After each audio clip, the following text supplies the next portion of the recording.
All right, we're going to do a video here on the differences between the Danish military issue M60e6 and the black standard, if you want to call it, issue M60e6.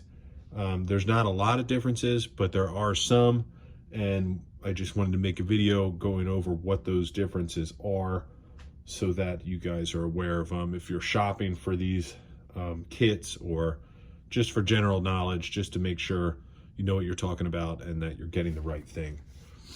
So for the purposes of this video, we have a black M60e6 conversion kit laid out here on the table. We have a Danish M60e6 machine gun set up here on the bench. And we're gonna go over the differences from front to back between these two. So we're going to start with the most obvious, and that's the barrel. Okay, and of all these kits that I see out there, one of the things that is usually not the same is the barrel. So we'll just move in here. We have a standard M60e6 barrel laid out here, and there we'll put a Danish military issue barrel next to it, and you can see what the obvious differences are. The standard barrel has a front sight post, whereas the Danish military issue barrel does not. It's got a little pick rail there, and a little block. Also, we have a bird cage flash hider on the standard M60e6 barrel, and on the Danish barrel we have a lugged flash suppressor meant to take a suppressor. I'm sorry, a lugged flash hider meant to take a suppressor. So those are the two differences there, front sight post and the flash hider on it. The rest of the barrel is totally the same. Before I get too far into this, the reason for these differences is the Danish military has specifications and requirements that they wanted to see in place before they adopted this gun. The M60e6 went up against one of the H's, an HK 121, or don't quote me on it. It's one of the HK belt guns. Went to trial versus this gun, and the M60e6 came out on top. The Danes chose that, and they said, hey, we want it configured with some of these features if we're going to use it. And that was one of them, the barrel. One of the most obvious differences here is the color difference, okay? Obviously, this is a field dark earth color. You'll notice that some of it's slightly different, and it's just because we have an anodized finish on the front and the top cover, and this polymer buttstock is finished a different way. And let's flip this over and just a better look at like the trigger group, which is anodized as well. So that is a big one, the color difference.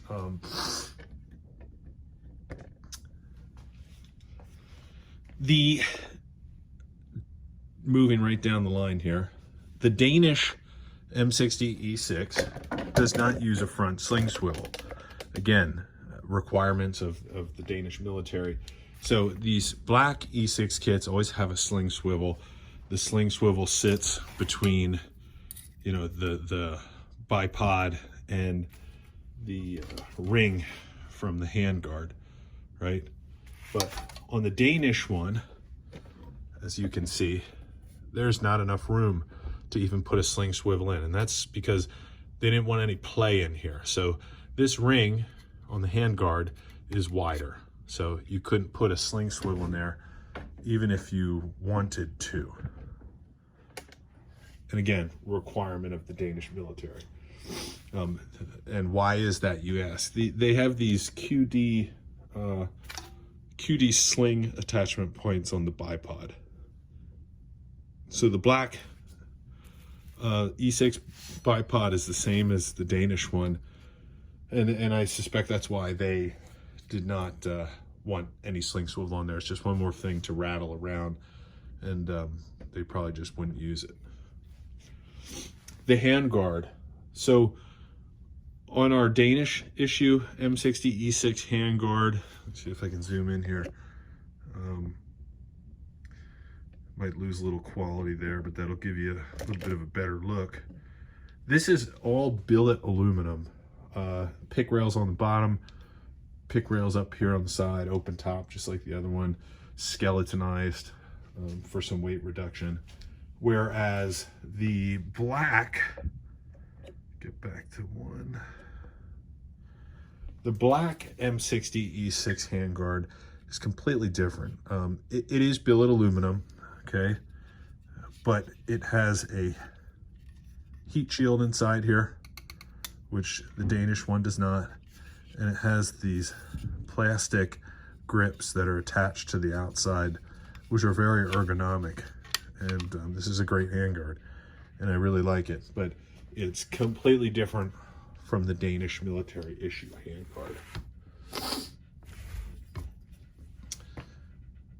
One thing you'll notice on all the M60e6s is that there's no carry handle ring there that we are used to seeing on standard E3 M60s and some of the older ones.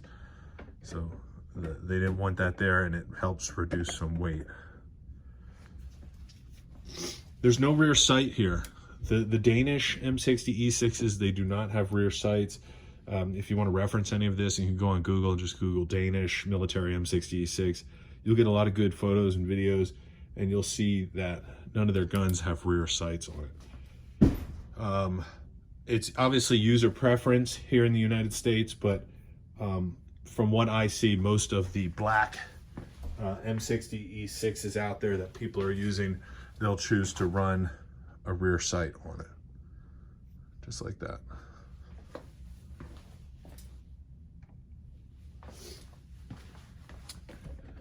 All right, moving right down the line here. The ammo hangers are exactly the same, okay? The trigger groups are the same. They're just, the Danish hot military issue one obviously uses a desert tan grip, and it has the anodized finish on it to match the rest of the kit. So it's a different color. Feed trays are the same. Top covers are, let's see if I can tilt this. Top covers are exactly the same as well, just different anodized finish on it. But other than the finish, like I said, they're completely the same.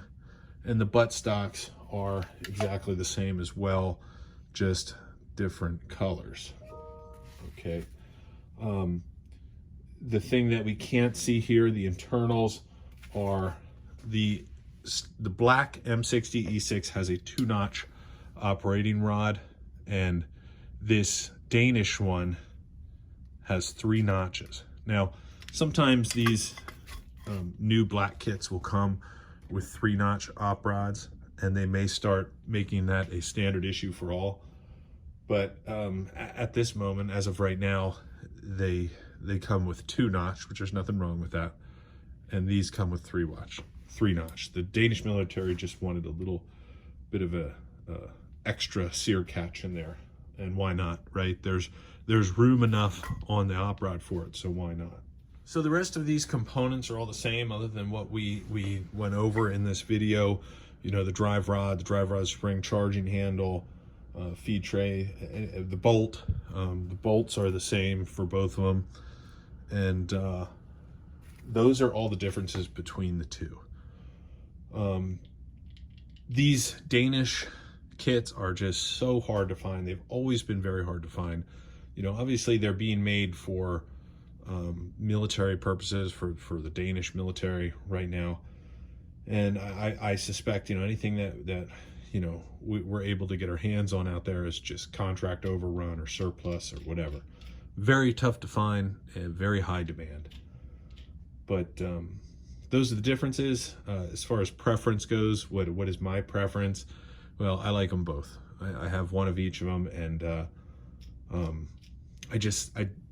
If I had to choose between the two, I really like this Danish one. I think the barrel looks really neat on it. But they're both great. Okay, you can't go wrong with either one. They take an old 1950s era receiver and transform it into a weapon that is suited for a modern battlefield, which is just awesome. So that's it. I hope this was helpful to some of you guys, and I can't stress enough how appreciative I am of all the business for those of you that purchase stuff from us on our website, BeltFeds.com. And it's been life-changing for me. What started out as just enjoying the M60 has really transformed into something great. So thank you to all of you, and I hope this video was helpful.